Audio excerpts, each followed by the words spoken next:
Peace, y'all. Campson, one half of Remnant's Gathering. And I just got to drop this on y'all quick. I didn't even take time to think about this. I literally just received the thought, downloaded it, and hit record. The trigger for this thought was Kanye West went to Bishop Eddie Long's former pastor of, I think it's called New Birth Church in Atlanta. And I was watching, trying to understand for the life of me why Kanye West felt the need to go to worship this Sunday at New Birth Church. I couldn't figure it out. I sat there as long as I could. I watched, I listened to the choir sing. I watched him respond to the choir singing. And I just couldn't, for the life of me, figure out how he was finding peace in them singing about Jesus. And I know he has been initiated into occult teachings. I also know that he's been through a lot. He is a targeted individual who made it into Hollywood. That's some weight to carry. Oh my God, we think our lives has got density. Can you imagine being a targeted individual, an empath?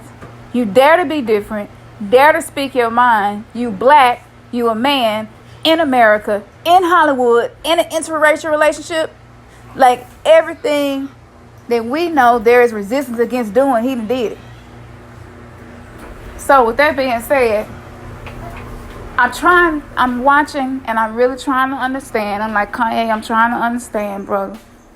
Because from where I'm standing, Jesus has imprisoned a lot of souls into a belief system that wasn't even structured around serving what you would call the minority, the melanated people.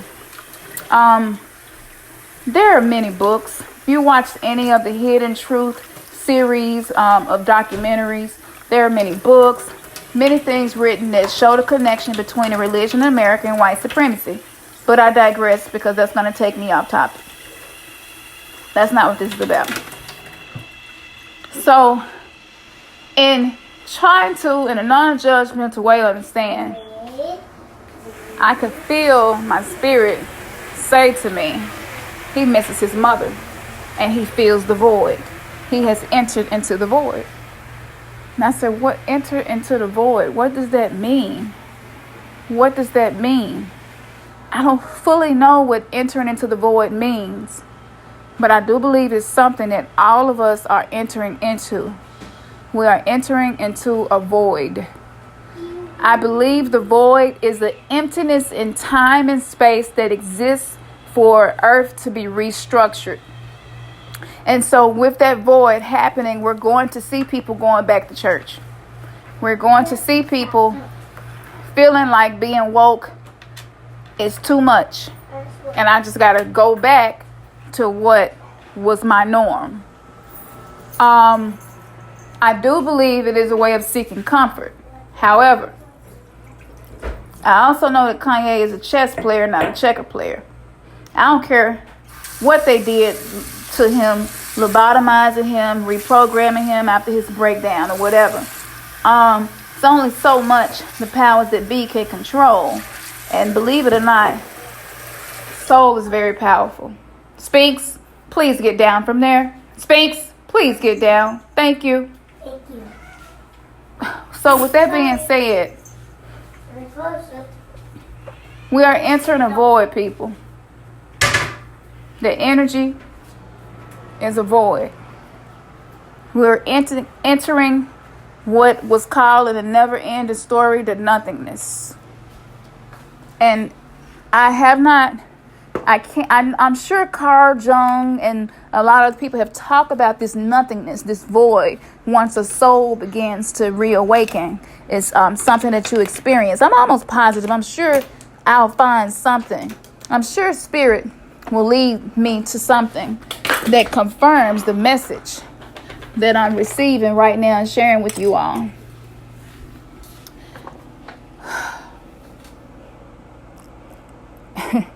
I hate to say this, but I'm going to say it. But if listening to church music or going to a certain place or being around a certain group of people gives you some comfort, there's nothing wrong with that. That's what it takes for you to survive. If that's what it takes for you to keep going. Don't get stuck in it, though. Okay? Don't let those things were not ever supposed to be our permanent state of being within a whole lifetime. We're supposed to evolve. We're supposed to grow and be ever changing throughout this thing called life.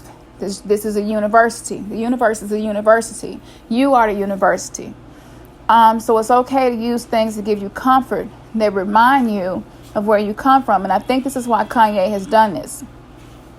I also believe that this is a way for him to connect with his mother. She probably loves that music. I don't know. I'm just speaking what I feel.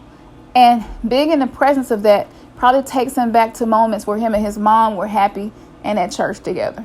You know, maybe when he first learned how to play the piano or have interest in music happened at church. And so this is a way for him to find that love again for that. I don't know. I know that I could feel the void looking at him. I could feel the nothingness looking at him. And I don't believe the nothingness comes to harm us. The nothingness is just a necessary opening in time and space where you can be reacclimated, recalibrated, recreated.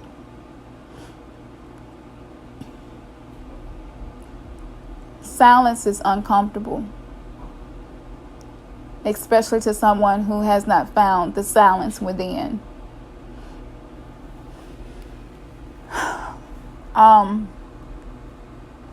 So this would be the quote that I'm going to share with you all that was given to me, which is, I hear so many people say they want to know God.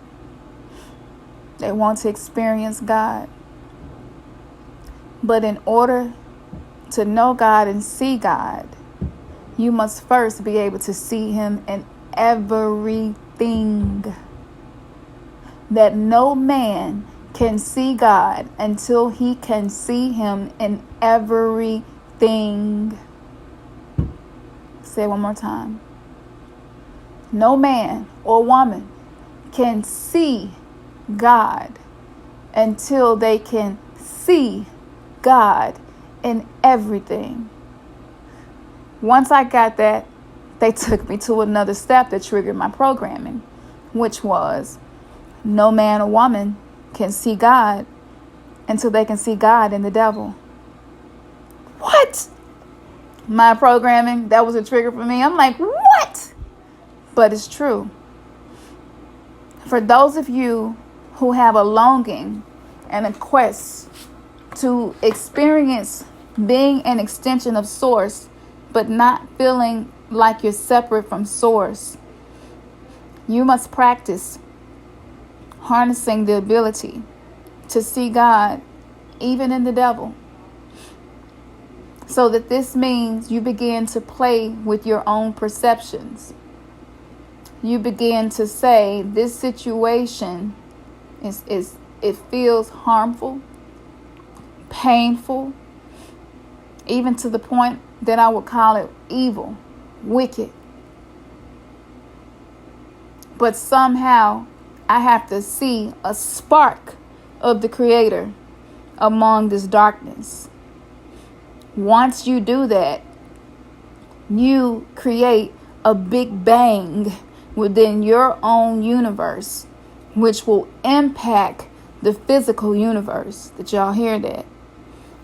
Find a spark of light in a situation that looks and feels like nothing but darkness. And by doing that, you are harnessing the power of the Big Bang with one spark of light in dense darkness to create a whole world.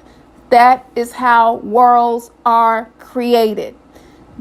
the creation of worlds is synonymous to God, to Source, the creator of all things. We must learn. When I first was able to see God in Lucifer, I understood what Beyonce's song Halo really meant.